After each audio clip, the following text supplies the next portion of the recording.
The alert hit Kepri Station at 0347, one sharp pulse that jolted an entire orbital colony awake.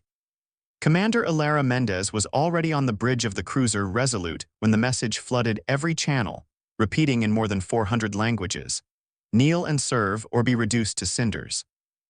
She sat still, eyes narrowed, as Lieutenant Imani Rao scanned for the source.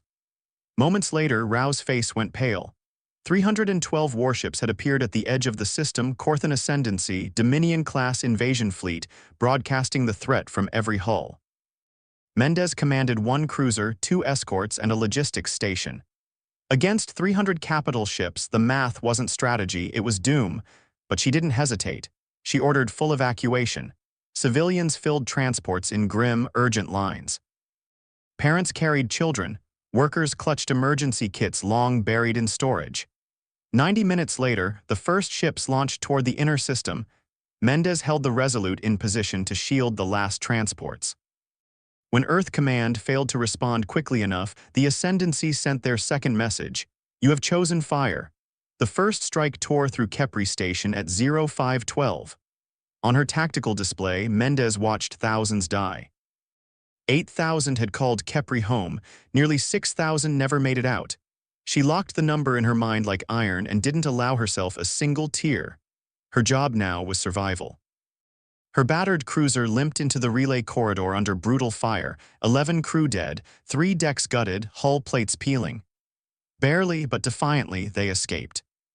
12 light-years away on Earth, Ambassador Malik Ardent read the report in stunned silence before convening the Interstellar Assembly, the galaxy's closest form of government. He demanded sanctions, mediation, intervention. What he received instead was polite regret and practical warnings.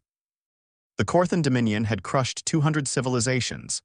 Humanity was advised to surrender, accept tributary status, and preserve what remained. No one intended to help. Humanity answered differently. Within hours, Earth's nations united in the fastest global decision in history: war. Shipyards converted to weapons factories. Laboratories received unlimited funding. Recruitment centers overflowed. Humanity did not panic, they burned with fury, and the Dominion mistook that fury for fear. The Corthan overlord dismissed the species as insignificant, their resistance inevitable and brief. He had no idea what awaited him. In the first 90 days, humanity lost 5 systems, colonies fell in hours, worlds burned. To the Assembly, it looked like every other doomed war between a minor power and a conquering empire. But strange reports soon emerged from occupied worlds. A retired mechanic rigged a water plant to explode, killing dozens of soldiers. A 12-year-old girl crawled through vents nightly to sabotage communications. Farmers poisoned wells with mixtures lethal only to the invaders. On Highridge, Sergeant Lucas Alvarez held a mountain pass with 14 Marines for 11 brutal days, using mines made from scrap, rockslides, fires, crossbows fashioned from broken machinery. When ammunition ran out, his troops carved wooden stakes to jam through enemy armor joints. When reinforcements finally arrived, only 5 of his squad still stood, every one of them wounded, surrounded by nearly 400 enemy dead. Across the galaxy, a xenobehaviorist named Saradin watched the footage with growing dread. He studied humanity's biology, culture, and history, and discovered a mistake shared by every species in the Assembly. Humans were endurance predators. They won not by outmatching enemies, but by outlasting them. Their wars weren't fought by armies alone. When pushed far enough, their entire civilization became a weapon on Earth. General Aria Cade gathered every scrap of battlefield telemetry. Each fallen colony taught her something new. She traded territory for knowledge, and with every loss, she sharpened a strategy the Dominion could not anticipate. On day 91, humanity stopped retreating. Without warning, 12 Terran strike frigates jumped directly into a fortified Dominion supply depot and vaporized it in 8 minutes before vanishing into FTL. 3 more depots burned the same night. The Dominion called it cowardice. General Cade called it efficiency. Insurgencies ignited across occupied worlds. On Bridgehaven, humans hacked enemy channels to broadcast casualty lists. Enemy casualties, every dawn, read aloud in calm human voices. On Highmark, Alvarez's fighters descended from the mountains, dismantling patrols and drowning entire garrisons in rerouted rivers. On Nova Alba, farmers deployed acidic compounds in crop-dusting drones that dissolved Dominion armor seams overnight. And deep beneath a mountain on Earth, Dr. Ilara Weiss created the Titan Spear, an energy weapon tuned to slip through enemy shields as if they weren't there, carving through capital-class hulls like molten glass cutting wax. When the test beam drilled through armor, concrete, granite, and into the mountain beyond, an entire command room fell silent. Humanity mass-produced it. Under Admiral Mateo Cruz, they launched Operation Requital. The Battle of Highmark lasted 72 relentless hours. Titan spears tore through enemy formations. Then came the maneuver no Dominion strategist could ever have anticipated. Human Marines in armored exosuits leaping across vacuum to board enemy ships mid-battle. Hull cutters burned open airlocks. Combat turned savage and close-quartered. A single human Marine, cornered and bleeding, jammed an explosive charge into a Dominion warrior's armor seam and detonated it at arm's length. By battle's end, more than 100 enemy ships lay broken. Highmark was liberated. Humanity had arrived. As recordings of the conflict spread, a new word appeared in the Dominion ranks, a whispered term meaning the unending. Not admiration, not hatred, fear, they had never fought a species that simply refused to stop.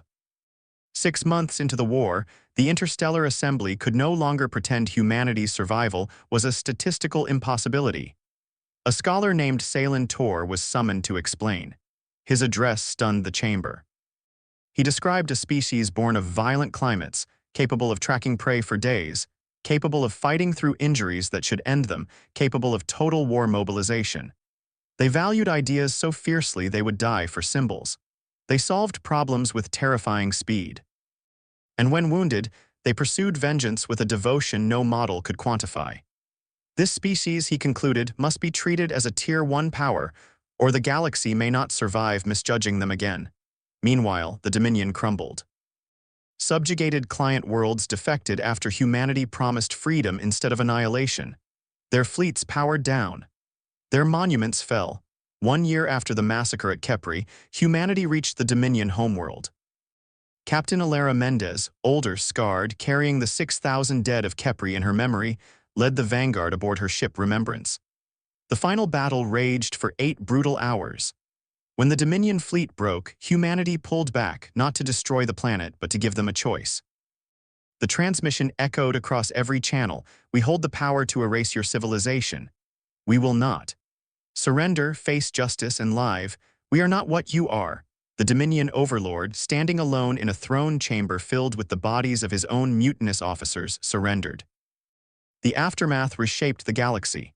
The Dominion was dismantled, its worlds freed. Its ruler was tried and imprisoned, not executed. Humanity was elevated to Tier 1 status not out of comfort but out of respect and fear. For the galaxy had seen what humanity could do and what they chose not to. Captain Mendez watched Vyerk's prime turn quietly beneath its sun, scarred but alive. Her young officer asked if the war had been worth it. Mendez looked at the world below, remembering every name she carried. "Ask me in 100 years," she whispered. The fleet stood down.